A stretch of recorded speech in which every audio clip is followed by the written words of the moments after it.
Algunas cuestiones de cómo se cerró la fórmula presidencial del Frente de Todos. Hay un discurso bastante instalado en analistas políticos, en algunos líderes de opinión, a veces habitan las redes sociales, que reduce la conformación o la alquimia de fórmulas electorales a cuestiones de dimensión humana. Es decir, si tal candidato me cae bien, es alguien responsable que tiene o derecho a competir o mérito propio para estar donde está. Sí, o habilidades para la gestión. O habilidades para la gestión. Y si alguien me cae mal, es porque es un egoísta, un caprichoso y tal. No hay más política en esos análisis, no hay mediación de nada, es solo emocionalidad. No dista mucho del periodismo o del análisis de espectáculo, solo vinculado a la emocionalidad más inmediata. A la variable personal. A la variable personal, que existe, obviamente, pero es importante saber que en la constitución de la fórmula del Frente de Todos se evaluaron varias cosas. Una de ellas, que no estuvo presente en prácticamente ningún análisis que vi, es el Fondo Monetario Internacional. Aparentemente, yo no pude saber cuáles, pero hubo pedidos o riesgos o demandas del fondo complicadas que tuvieron que ver en parte con la constitución final de la fórmula. La presión, o llámele como quieras, de los gobernadores fue un eje central para la elección de Sergio Massa como candidato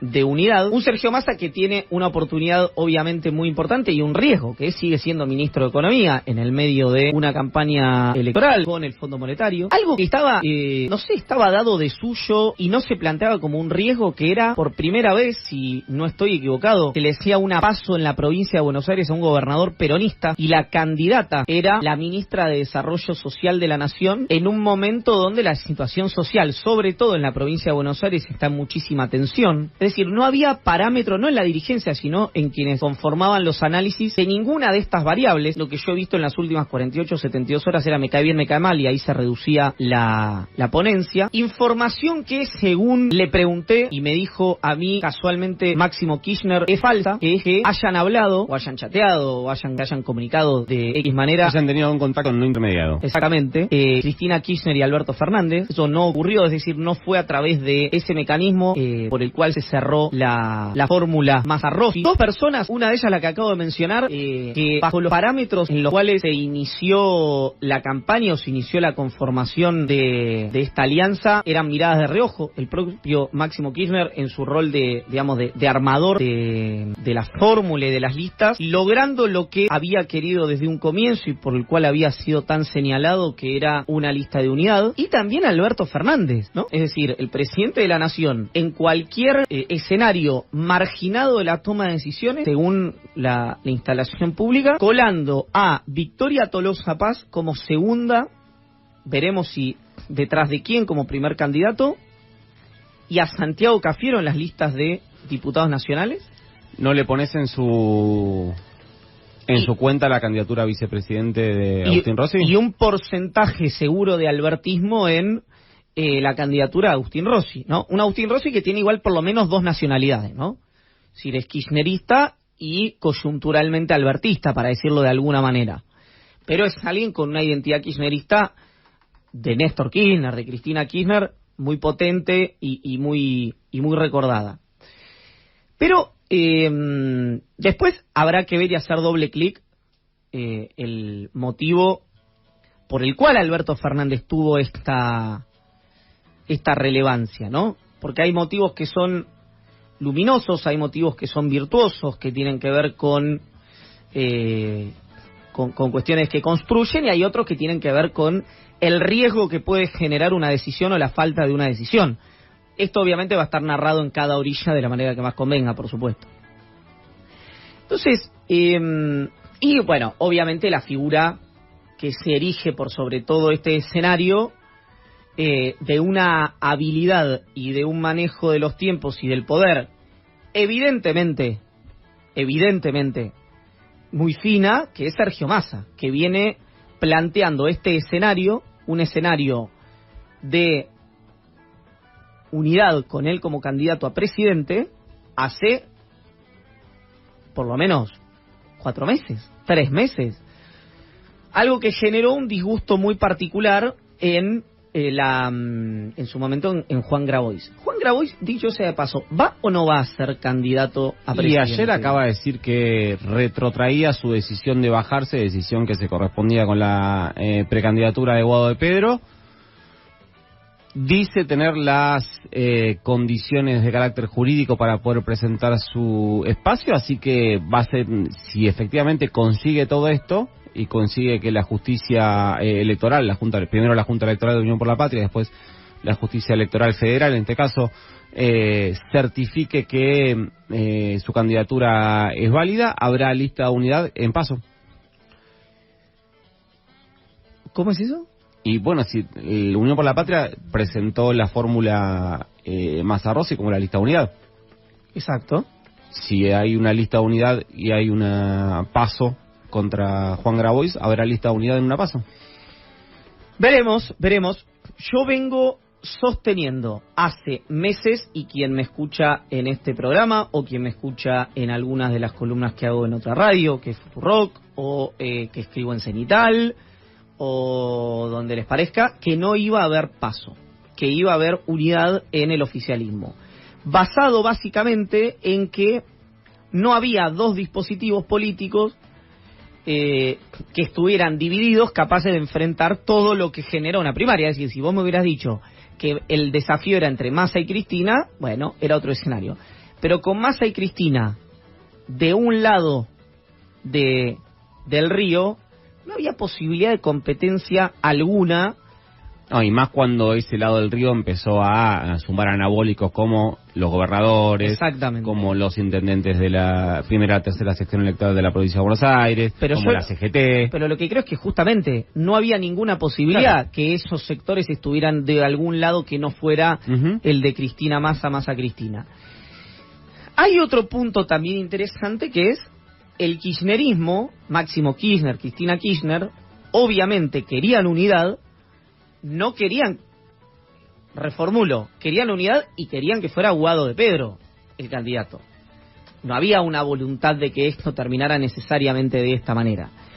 Por eso va a ser interesante ver, por más que algo que ya es sabido, que Cristina Kirchner y Máximo Kirchner en acuerdo y en desacuerdo trabajan desde hace, diría, desde el previo a la constitución del Frente de Todos, muy bien con el ministro de Economía, muy bien con Sergio Massa. Hay un desafío en esta fórmula, en la fórmula oficialista, de convencer, seducir a un electorado kirchnerista que se había ilusionado al principio con Cristina, que se había ilusionado después con Kicillof, a que le habían presentado a Guado de Pedro, y termina en Sergio Massa, que no es alguien, es un hijo adoptivo, digamos, no es alguien del paladar negro del votante kirchnerista, que también tiene que hacerse una pregunta, me parece. ¿Por qué tuvo que elegir, o por qué tuvo que inclinarse, o por qué tuvo que terciar el kirchnerismo en 2015, en 2019 y en 2023 por candidatos que no forman parte del linaje kirchnerista? Es decir, me parece que hay una pregunta pertinente. Sí, por ahí la pregunta pertinente sería ¿por qué hay tanta confluencia desde el punto de vista del modelo de país que quiere el universo kirchnerista de Cristina y tantas diferencias a la hora de la estrategia electoral entre lo que termina definiendo Cristina con lo que su militancia quiere o anhela o fantasea?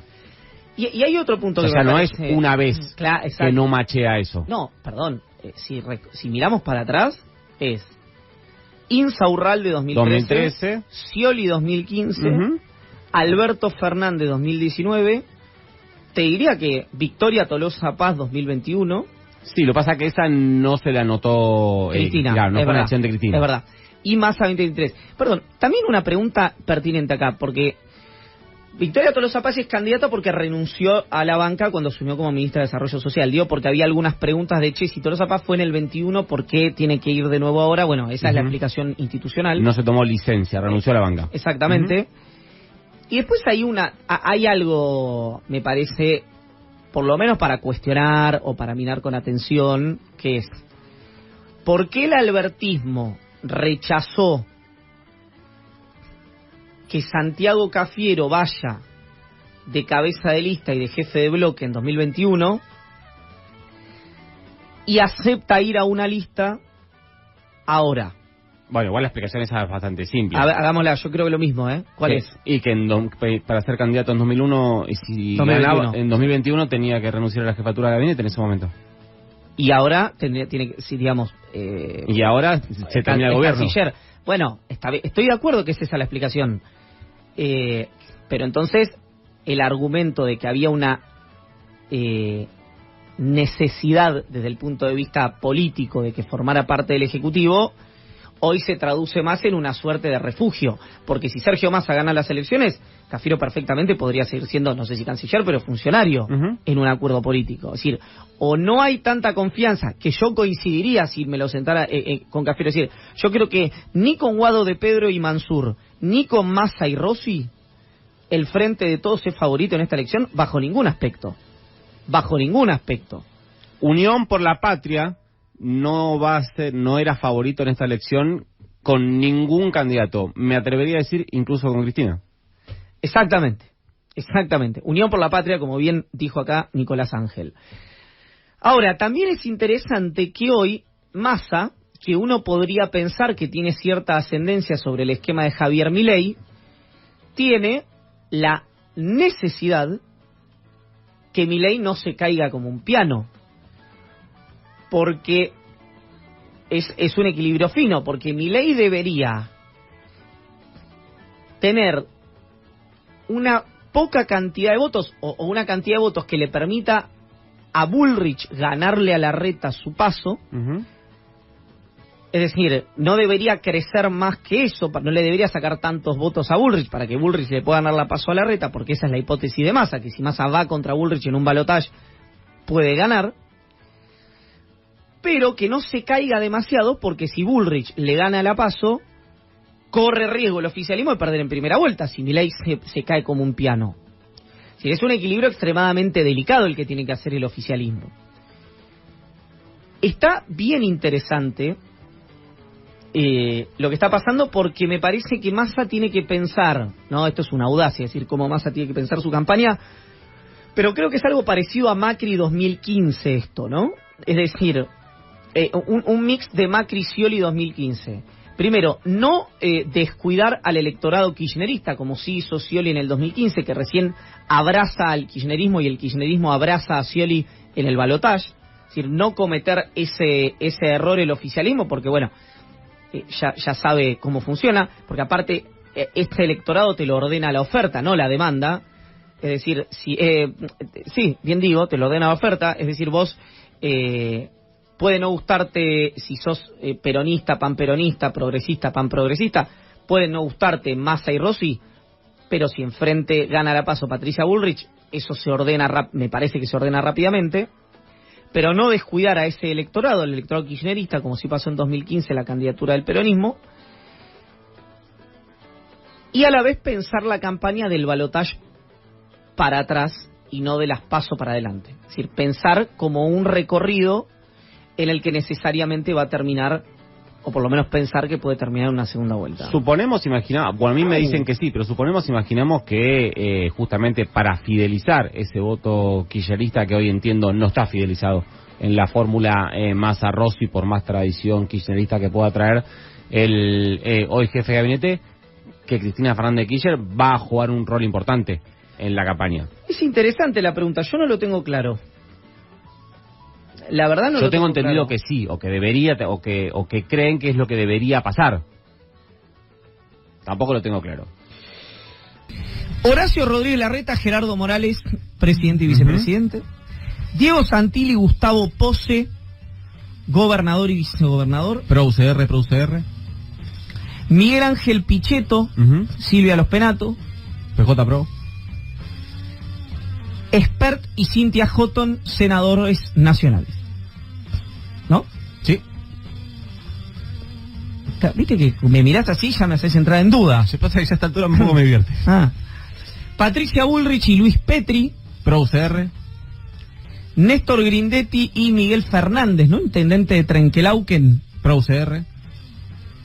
Cristian Ritondo y creo que es Lordén, va a ser Lordén Alejandra Lordén, la segunda de radicalismo de Maxi Abad. PJ Pro UCR. Y Maxi Abad, senador nacional, junto con ¿quién habíamos dicho? Eugenia Talerico, María Eugenia Talerico, por el espacio de Patricia Bullrich. Lo único que encabeza la UCR sería, ¿no? Luro después la lista senador de nacional. Senadores de Patricia Bullrich. No tenemos definido, digamos, seguramente y sea un error nuestro, las listas de Milei en ese sentido, y los senadores de Milei. Tenemos a Milei y a Victoria Villarroel como candidatos a presidente y vice. Tenemos a Berti Venegas Lynch y Marcela Pagano de diputados nacionales.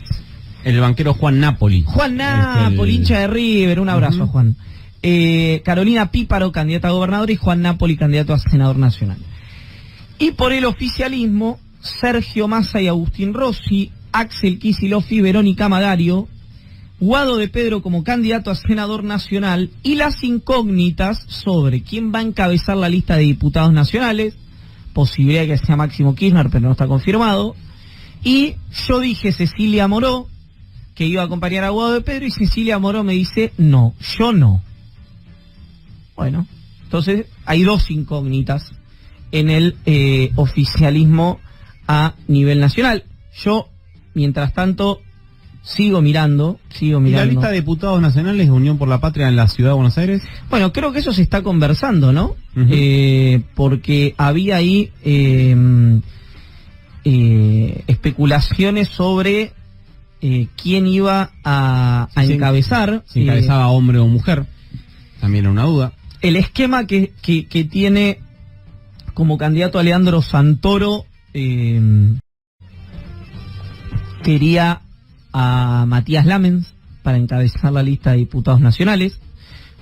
Matías Lamens, que recordemos en el 2019 hizo como candidato de lo que podemos llamar el amplio océano peronista progresista, la elección más importante como candidato a jefe de gobierno, si yo mal no recuerdo, desde Herman González, del peronismo, del panperonismo, del progresismo. Una elección histórica en la Ciudad de Buenos Aires que, bueno, obviamente no le alcanzó para ganar, pues está muy fuerte Juntos por el Cambio en la ciudad. Por lo que entiendo, el kirchnerismo no quería esto, quería a Paula Penaca. O a Lucía Cámpora. A Lucía Cámpora y a Itay Hackman, no sé bien el orden de eso. No, bueno, por eso digo, la diferencia marca también termina definiendo si encabeza mujer o si encabeza hombre. Exactamente. Por lo que sabemos, el Maxi Guerra va a encabezar la lista de Bullrich. Sí. Maximiliano Guerra, a diputados nacionales. Maximiliano Ferraro va a encabezar la lista de diputados nacionales de Rodríguez Larreta. De Juntos por el Cambio, de Rodríguez Larreta, exactamente. De Rodríguez Larreta, ¿no? Sí. Ah, bien digo. De la coalición cívica. Sí. ¿No? Él es Maximiliano Ferraro es de la coalición cívica. Presidente de la coalición cívica. Presidente de la coalición cívica. Con lo cual, ¿y quién va a encabezar en Ciudad de Buenos Aires la lista de diputados nacionales de Milei? ¿Lo tenemos eso? ¿Está definido? Debe estar definido, nosotros no debemos saber. Okay, ¿Sabe qué puede pasar? Y los candidatos a jefe de gobierno también están definidos. Es Leandro Santoro por Unión por la Patria, es Ramiro Marra por La Libertad Avanza, es Jorge Macri por PRO dentro de Juntos por el Cambio, y es Martín Lustó por Evolución dentro de Juntos por el Cambio. También nos estamos dejando de lado injustamente a la izquierda. No hemos hablado de la izquierda ni en Nación, ni en Ciudad, ni en Provincia de Buenos Aires. No me lo ha marcado nadie. Diana Mondino es quien encabeza la lista de diputados nacionales de Milei en la Ciudad de Buenos Aires. Diana Mondino.